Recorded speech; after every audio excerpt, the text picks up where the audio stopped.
Morning. Silas, Hey, how are you, sir? Good, thank you. Apologies for being a few minutes late. Not at all, Silas.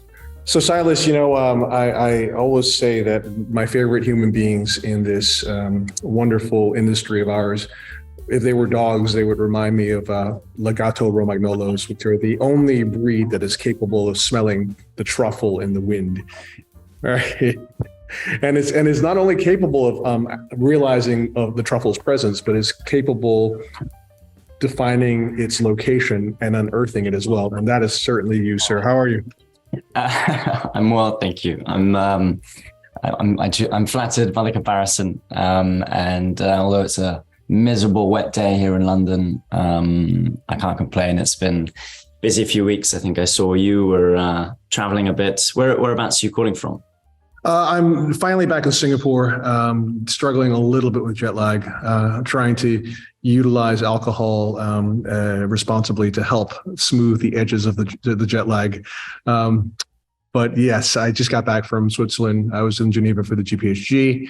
And then previously I spent a week in, the watchmaking mecca of La Chaux de Fonds, Neuchâtel, Le Loc, all that kind of thing. And then I was in Palermo for the Jacob event, Taormina for the Jacob event. Which looked very cool. Yeah, it was good fun. It was a beautiful locale, great bunch of people. And it was just a fun spirited way to kind of conclude the watch year from an event perspective. Yeah, what a year it's been. Incredible. So Silas, everything that's good, I feel you kind of like either discovered it or got there first and explained it to us. So when I look at, Roger Smith, for example, I know we're going to talk about that later, but if I look at really championing Dufour, simplicities, grand sonneries, if I look at Kari, not only do you have the greatest body of knowledge on Kari on your website, but also have sold some of the most beautiful Kari watches of all time. I think you were actually, I know for a fact that you were Rexep's first and primary champion because you introduced me to Rexep and another friend of ours, both of us to Rexep. And I remember you saying, "Oh, you should come and meet him. And now we've become friends to see what he's achieved with his career is incredible." And then there's, these other watches which have, maybe languished in obscurity, like the Roger Dubuis early chronographs, the H40s in particular. And now these Franck Muller references, so I discovered it essentially both versions, the silver dial 2-counter version and the black dial 3-counter version on your website. And you were the first to write about them. Like, how did you discover these watches? What do you know about them? And what, drew you to them? Well, firstly, thank you very much for all that you just said. It's very kind and generous of you. I'm not sure that we can take credit for everything, but I have to say I appreciate. I'm glad that I was able to introduce you to Rexep. I think that was definitely one of my kind of prouder moments. As far as Franck Muller is concerned, congratulations on the release. I think. We've been interested in neo-vintage watchmaking, and I say we, I mean the team, because of course, there are quite a few people who have kind of influenced this, and particularly those I work closely with, who have, been interested in understanding fundamentally, where stories began, what the fundamental characteristics were that allowed people to compare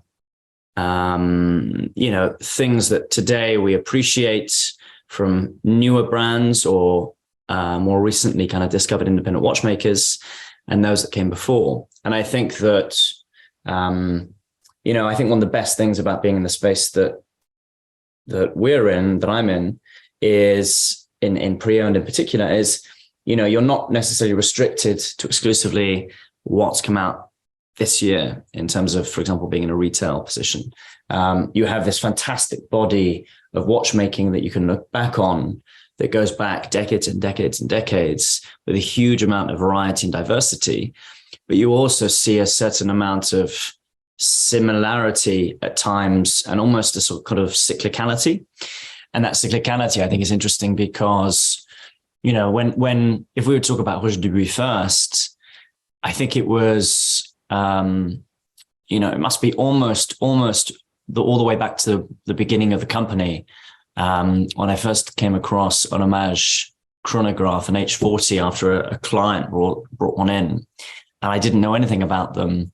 It was a gentleman, I think, from Singapore, from recollection, and I was stunned not only by the beauty, but also the quality of the watchmaking, the quality of the finishing, the quality of the case construction. And I think that was the first kind of major rabbit hole into the combination of independent watchmaking mixed with neo-vintage. Because I think, today, obviously it's harder and harder to find things at price points that are more accessible, that have as yet underappreciated characteristics. And I don't mean that from a speculative point of view. I mean, as in, it's always fun to find something cool that other people don't necessarily know about yet. And it's always fun to be able to explain why you think it's cool and then see if other people think it's cool, and to have that sort of engagement, that conversation.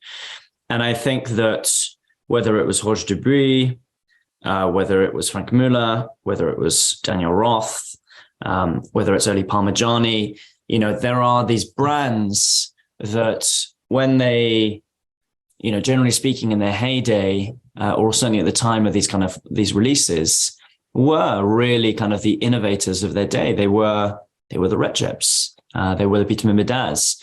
And, I think that, history progresses. Some watchmakers and brands kind of take divergent paths. Some decide to be more classic and in their design, language, and architecture. Some go for the more kind of creative, enfant terrible kind of direction of travel. But they all create this kind of unique identity to themselves. But I always find it fascinating. Almost, I think, some might accuse me of being boring almost in my obsession with the kind of early DNA. I'm always interested in understanding where things started.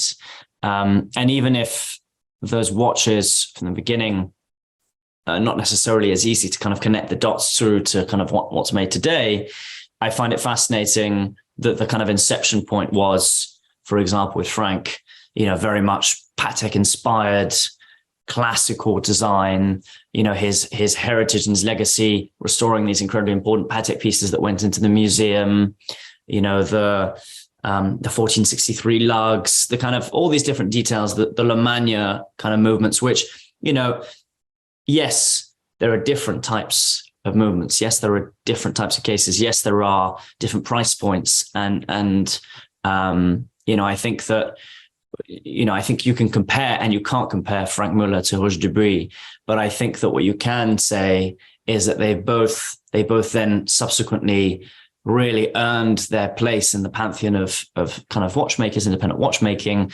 And in many ways, they continue to define, through the kind of heritage of what they made then, the kind of the language that independent watchmakers use today in their inspirations. And I think that you referenced the idea of finding a truffle. I think finding something that isn't valued and understood for what it deserves to be, that sits in its place in history, but particularly to those who are kind of initiated and understand it, which may not be many, because, it's not necessarily an interest that many pursue, I always find fascinating. And, in that regard, I'm always inspired by people like, Auro Montanari, John Goldberger, he very much was, an inspiration to me in the early days, and to this day, in his kind of, in the way he shed light on things that today we now accept as utterly fantastic and incredible. But back in the day was perhaps less appreciated. I absolutely agree. When I think of Auro, I love the fearlessness with which he has always collected, and how sort of prescient he's been related to so many different things. I would say, for today in particular, Cartier, right? And especially Cartier London. Going back to what you were saying about Roger Dubuis and about Franck and their relationship with Patek, in particular Patek from like the 1940s and 50s, is really interesting that both of these guys in the 90s decided to reach back to that same period and reference basically, the reference 130 / the 1463 to create watches. From what I understand, this was explained to me by Nick Rudaz at Franck Muller. The watches that we love, the original ones, were created for an Italian Italian retailer. They did them in two versions: silver dial, 2 register, 36 mm, and then the black dial, 3 register, 37 mm. And I think that the intent of these watches was very different from what you see with Roger Dubuis. I think Roger Dubuis was trying to make something exquisite and kind of like to compete with Patek on some level as well, right? Because you've got like, Geneva seal, you've got certificate of chronometer for Besançon, whereas Franck is making a steel watch with a great movement, and a movement today that's no longer available, but a movement that is a workhorse with a shuttle cam instead of a column wheel, but also a legendary movement in its own right also. And he made it anti-magnetic, anti-magnetic, so a real workhorse, and he completely brushed the case as well, with just sort of this little bit of polish on the first step of the double step bezel as well. What do you think of that? And I need to ask you also, how did you first come across these watches? Sure. So I absolutely see it the way you see it, in the sense that I think that Roger Dubuis was looking for, as you say, the kind of the greatest compliment that he could pay to Patek was to create something that he thought was of the quality in his homage watches that mirrored the quality and finishing of those Patek watches. So as you say, the Geneva seal, the Tasty pushers, the movement he chose, the Besançon certification as opposed to cost certification.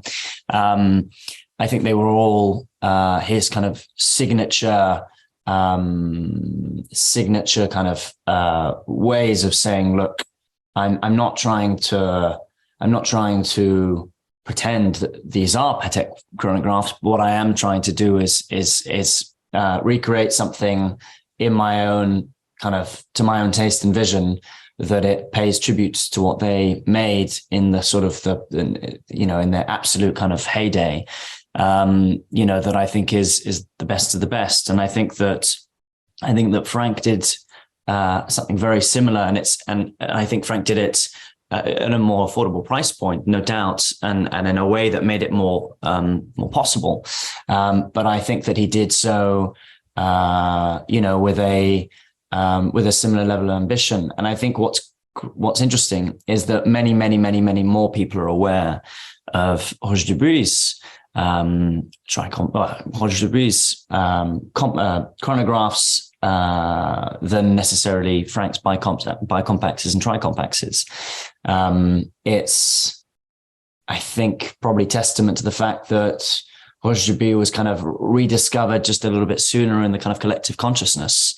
I don't know, to what extent it was because we discovered, Roger Dubuis as a business sooner than we discovered what Franck did.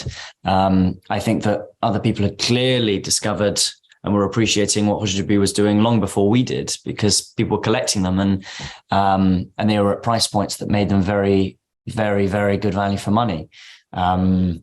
Those days obviously have passed, but the watches themselves have very much remained and remain these like stellar examples of watchmaking, neo-vintage independent watchmaking. But how did we first discover them? I think it was one of my colleagues, a gentleman of Italian and French heritage, who I think I'm correct, I could be wrong, but I think he was the first person to show me one 3, 4, 5 years ago. And he was talking to another colleague and saying, look how this kind of unexpected thing exists, that actually you could immediately compare to other things that we like, but at the same time is very noticeably different. The design architecture is, I would say, more, almost more functional and utilitarian. It's more classic. And I think the purposeful kind of choice of movement kind of like speaks to that kind of slightly more utilitarian and slightly more kind of sporty intent. And I think what's always fun is you look at that and then you look at what subsequently came from that, the master banker and everything, thereafter.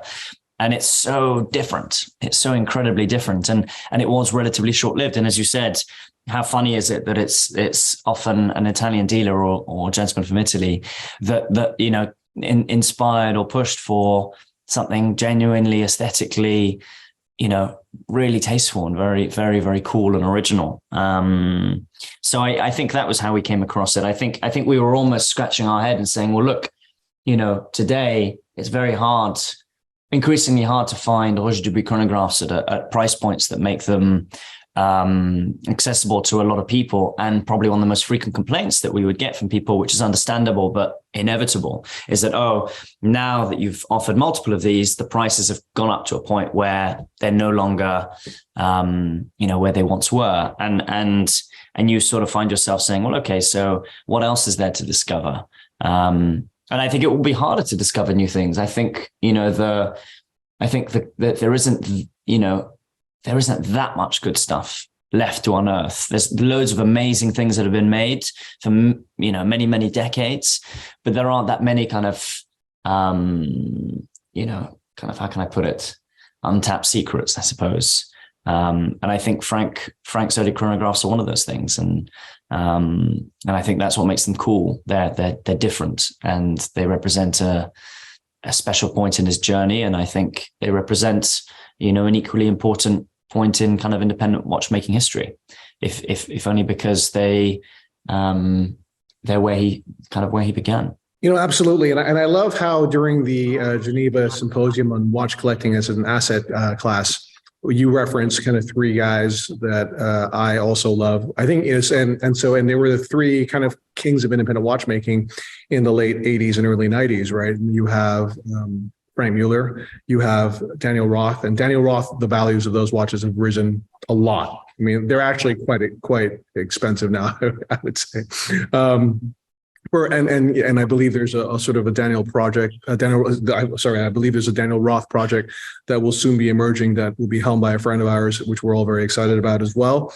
And then I think so. The two that I look at as still kind of reasonable values are early Franck Mullers, which I know that you mentioned as well, and early Parmigiani as well. And Michel Parmigiani was also an amazing figure during this period too.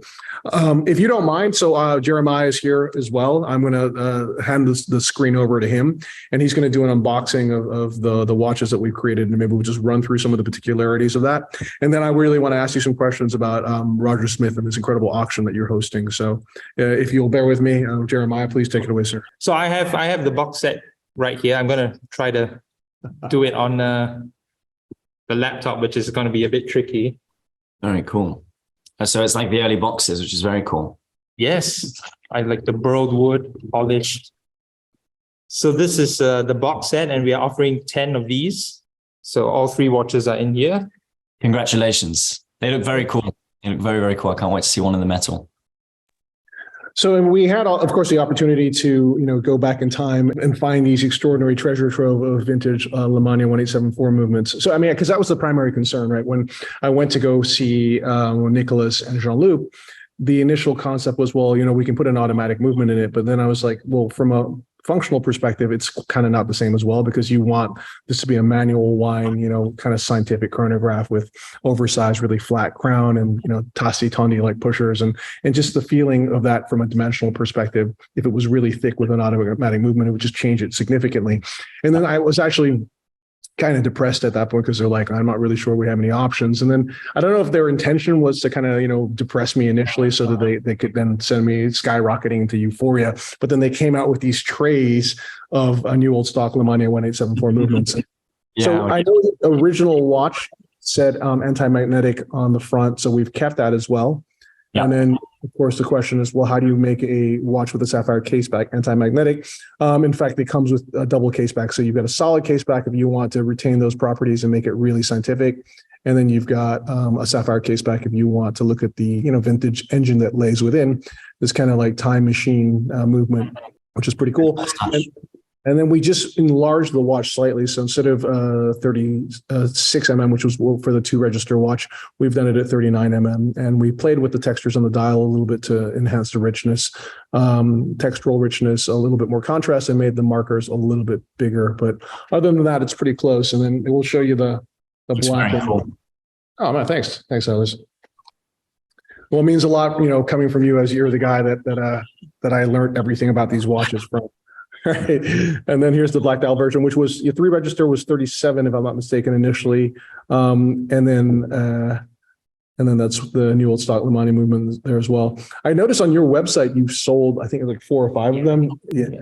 Like you must have sold the greatest number of those watches, like in they're hard to find. I think that's the reality. It's people want Roger Dubuis and they want Franck Mullers and they want great Daniel Roths and so forth. But the reality is the good stuff is either priced at a level that makes it unrealistic because people don't really want to sell them, so they price them at levels that make them inaccessible, or they just don't come up. And I think to briefly pass on an anecdote, I remember a couple of people that we know very well who years and years ago said, when you get this particular variant of a Roger Dubuis H40 again, for example, give me a shout. And it's been 6 years, 7 years, and we haven't. Of course, the reality is the price is now 3 times as high. So I'm not sure that the person would still be ready to pay that price, but it is not easy to find the good stuff. That's definitely true. Well, I know that to be true also because I bought my Roger Dubuis H40 from you, Silas, and I'm also very grateful for the fact that you sold it to me quite a few years ago before the price, skyrocketed quite significantly. So I guess the last watch we wanted to show you is a bit of a joker. It's one of Franck Muller's famous double-sided watches, double-sided chronographs, chronograph hand on the front, but also on the back of the dial. Yeah, which is very cool. It's what's the case size out of curiosity?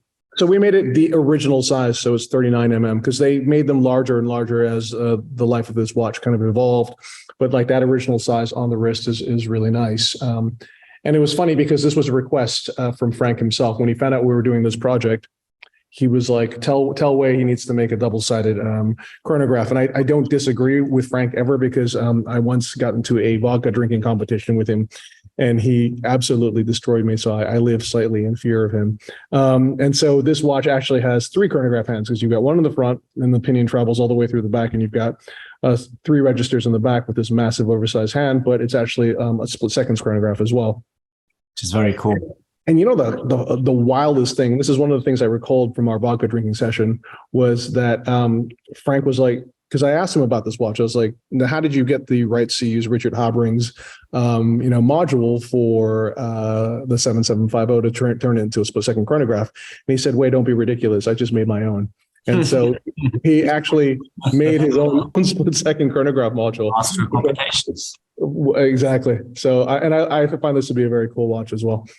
Very, very cool. Very, very unusual. Thank you, sir. It's funny that, Roth with the Torp, you kind of have something on both sides. There is something there from that period that kind of, I think, must have caught the imagination. I don't know who inspired who, but it is very cool to have that on both sides. Anyway, that's a different story, but yeah. I find it very nice. I love the Daniel Roth double-sided tourbillon as well. It's an incredible watch. Those guys, you're right. They clearly, I think they must have like hung out, had a couple of glasses of wine, talked to each other, and inspired one another. So on the subject of inspiration, sir, we have to talk about this extraordinary watch that you've offered for auction on your website. It is a Series 1 Roger Smith in the new size, which was introduced in 2020, 38 mm. It is a dial that you have co-designed with him, which is, I would say, a masterwork of nuance and minimalistic detail, but showcasing really the craft of what has been created in this beautiful silver dial. And it is the rare opportunity to own a pièce unique Roger Smith Series 1. I mean, tell us, how did this transpire? So thank you. I commissioned my own Series 1 from Roger about 5 years ago. And I remember that I was debating for months because, I wasn't at a stage of my career where I could just kind of commit casually, even to something, that took multiple years and that would be paid in installments. I couldn't casually commit to something of such substance without really kind of, dotting my I's and crossing my T's. I spoke to my parents and I said, look, if I need to, if something becomes difficult and I have to pay for this and I can't pay for it in, over the years, would you support me? I was thinking to myself, how would I feel 5 years from now? Because more likely than not, this market would continue to evolve. It felt inevitable that independents would really kind of come into their own in terms of global appreciation. It was, as I always said to people, from day one, it was a question of when, not if. And again, it was a question of fundamentals. It's the same as you look at when you're comparing models of watches that are underappreciated relative to other models from other brands. The same can be said for market segments or market kind of tranches. And I said, Roger is someone that I've known for all these years. I've been very, very close to. He really kind of gave me my first leg up, I would say. You very kindly mentioned Carrie and Philippe, and they were both fantastic and incredibly generous to endorse us on the pre-owned side so early on. But I think it also speaks to the nature of the market back then. People weren't really interested, not in the way they are today in independent watchmaking. And I'd got to know Roger almost, at the beginning. He'd been very, very supportive. We'd sold some early pieces of his and George Daniels's. And, it had got to a point several years on where I thought, well, I'd love to own one of these watches. And this is clearly a very important kind of chapter marker in my own career development, wherever this goes. And either I do this now, and I kind of put my name down and trying to convince Roger to allow me to kind of commission a watch, for example, for myself, or I missed the boat, so to speak, almost, because by the time I'm kind of comfortable with the risk proposition and the commitment financially, it'll probably be even more expensive and even harder to buy. And sure enough, that's what's happened. The waiting list closed several years ago. You can't buy a Roger Smith today. You can't commission a Roger Smith. If you can, it's kind of, if you're an existing client, you can, I think, it's somewhere between 4 or 5, all the way to 8 years. The pipeline of orders is 7 to 8 years, I think. Getting a unique Smith is virtually not unheard of, but it's very, very tricky. And so when I commissioned my watch, I had this conversation with Roger, and the conversation evolved at a certain point. I said, well, I know it's incredibly bold for me to ask, but how would you feel about possibly us doing the same for ACM? Because, I think that it would be fantastic. It would be great to have something that marks both, my personal relationship with you, but also something that marks a chapter for the company. And this watch was born of that conversation. It was born of a desire to do something that, took years and years and years to come to fruition, but it was a worthwhile kind of investment. It was 4 or 5 years in the making. And over time, things have evolved. Of course, the market has evolved, but also Roger founded the Alliance of British Clock and Watchmakers, which is a cause that's very, very close to his heart, with Mike France and Christopher Ward. And, we were an early supporter of the Alliance, and like Roger was an early supporter of ours. And so we discussed sort of 6 or 12 months ago, when this watch would have, eventually come to market, doing something a bit different, because obviously the values of these pieces have dramatically escalated since they were originally kind of purchased at a fixed RRP. And the Alliance has been created. And so we said, well, why don't this is going to be a unique piece. This will probably be the only piece realistically we're able to ever do, at least, in the next 5, in this kind of like decade, let's say. And why don't we do something where we give, a percentage of the profits, 20% of the profits towards a good cause. And so specifically, we're giving 20% of the profits to the Alliance for them to create a career hub for young watchmakers, which I know is something that's very close to Roger's heart. And so, these things all came together. And so you ended up with this completely unique watch. Roger has never done an index only dial. I know, because I've asked him in the past, and he'd always kind of held back. He was very, very, averse of moving too far away from his kind of very traditional kind of British design aesthetic, or George Daniels kind of inspired design aesthetic. And, he agreed. And so as a result, we have this watch today that's available. That's the only watch that has ever come onto the market, at least in this way, that's unworn. Certainly today, it's the only opportunity you have to buy an unworn Roger Smith, to access a watch that otherwise wouldn't be on, you wouldn't be able to join the waiting list unless you were a registered client. If you were, then you'd have to wait at least 5 years. It's a unique piece. And the future buyer has the opportunity to have their initials engraved on the plaque, and it marks a very important chapter in our history. So it all came together, and I'm tremendously grateful to Roger for giving us the opportunity to offer this watch for sale, and I'm really excited to see it sell and hopefully do something good. That's amazing, man. And really huge respect for what you guys are doing for the Alliance as well, to educate the next generation of British watchmakers. It's a wonderful way to connect you guys with the culture of watchmaking that you've had so much of a hand in shaping, I want to talk to you about one other thing, because we discussed this a little bit about in Geneva during the symposium we did, but I think the watch industry in general has experienced the first sort of moment of, maybe vulnerability, I guess would be the word for it.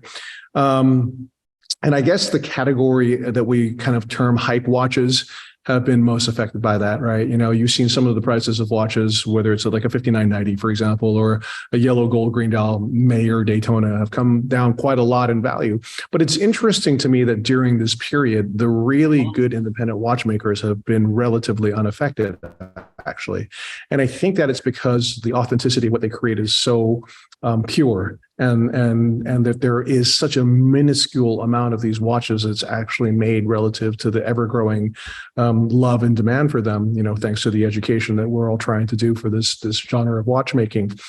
I mean, if you don't mind, and incidentally, lovely asymmetric on your wrist, but if you don't mind, may I ask you, just to give this auction some context, what is the kind of going secondary price for a Series 1 Roger Smith? Gosh, well, a few people have asked me recently to kind of make a prediction on the auction result, and obviously I've held back. But what I've said is, there are very few data points. There's only only one has appeared on the market since the first was made, which was the number one in rose gold that I think came up at Phillips last year. I think that went for $730,000 all in, there or thereabouts. Otherwise, you kind of, I'm not aware of one having come up. I'm not aware of one having sold. I'm not aware of one being offered. The nature of the beast today is because of how few are made. They just don't really trade hands. People, will sell other things before they sell these, because they know that it's infinitesimally harder to replace them. And I think that's true with me, with my Series 1, and why I won't sell it, apart from the fact that it means something very special to me. I'll never have anything as special as that again. So I think I don't think there are any other benchmarks that I can point to. But what I can say is that as you say, in this market, independent watchmaking, particularly the kind of best of the best, has, understandably kind of held its own, in part because I think it hit its inflection point at the right time. And so, independent watchmaking has enjoyed a rise of the last couple of years that felt long expected. But equally, as you say, there's just infinitely scarce supply of these kinds of pieces. Roger makes, I think it's 10 to 12 watches a year. He makes Rexep look prolific in comparison. I'm sure I'll make Rexep laugh, but it is kind of crazy. Yeah, I don't know any independent watchmaker, and I'm sure there are 1,000 people who could correct me. Maybe Christian Klings, I'm not sure, but there are very, very, very, very, very few independent watchmakers who make as few watches a year as Roger makes. So I think that definitely kind of adds to that kind of body of thought around price. Absolutely. Well, I think he must be the rarest. And if I'm not mistaken, I think Christian Klings has gone on to become a religious leader of some kind. So, he has a cult following, but in a good way. Very good way. Well, so do you, Silas, and very well deserved. As I said, you have shined a beacon on all the things that are great in watchmaking in a very honest, pure way, and you've really been so focused on educating us in the best way possible. So we owe you all a great debt of gratitude. And thank you so much for spending the time with us. And may we wish you all the very best on this worthwhile auction. And if I get to throw a prediction into the ring, I'm going to say 1 million, but I'm just going to throw it up there. All right. Thank you very much to both you gentlemen, and congratulations on the fantastic release. Thank you, sir. Take care and have a lovely day, sir. Yeah, you too. All the best.